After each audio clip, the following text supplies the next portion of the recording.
2 दिवसांपासून विदर्भातील काही जिल्ह्यांमध्ये संततधार पाऊस सुरू आहे। या पावसामुळे गडचिरोली जिल्ह्यात पूर परिस्थिती निर्माण होण्याची शक्यता निर्माण झाली आहे। मी इथे आता आहे वैनगंगा नदी काठावर। वैनगंगा नदीचे हे पात्र आहे, दुथडी भरून हे वैनगंगा नदीचे पात्र प्रवाहित आहे।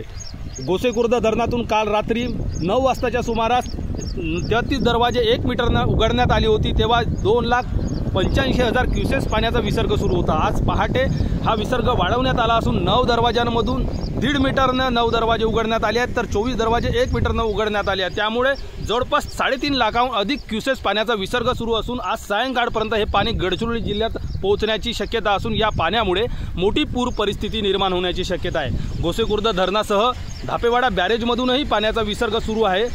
गोसेखुर्द धरण क्षेत्र असेल किंवा मध्य प्रदेशात पडलेल्या मुसळधार पावसामुळे गोसेखुर्द धरणातून पाण्याचा विसर्ग वाढवण्यात आला आहे। हा पाणी गडचिरोलीच्या वैनगंगेला मिळतो आणि गडचिरोली जिल्ह्यात दरवर्षीच पूर परिस्थिती निर्माण होते।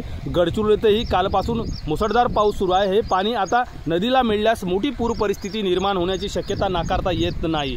गडचिरोली जिल्ह्याला सोमवारी रेड अलर्ट तर मंगळवारी आज ऑरेंज अलर्ट देण्यात आला आहे। मात्र रेड अलर्ट असताना सोमवारी फारसा पाऊस झाला नाही, मात्र आज मध्यरात्रीपासून मोठ्या प्रमाणात पावसाची बॅटिंग सुरू असून हे पाणी नदीला मिळाल्यास गडचिरोली जिल्ह्यातील अनेक मार्ग बंद होऊ शकतात अशी शक्यता वर्तवली आहे। प्रशासनाने सतर्कतेचा इशारा दिला असून खबरदारी बाळगण्याचे आवाहन गडचिरोली जिल्हा प्रशासनाकडून करण्यात आले आहे।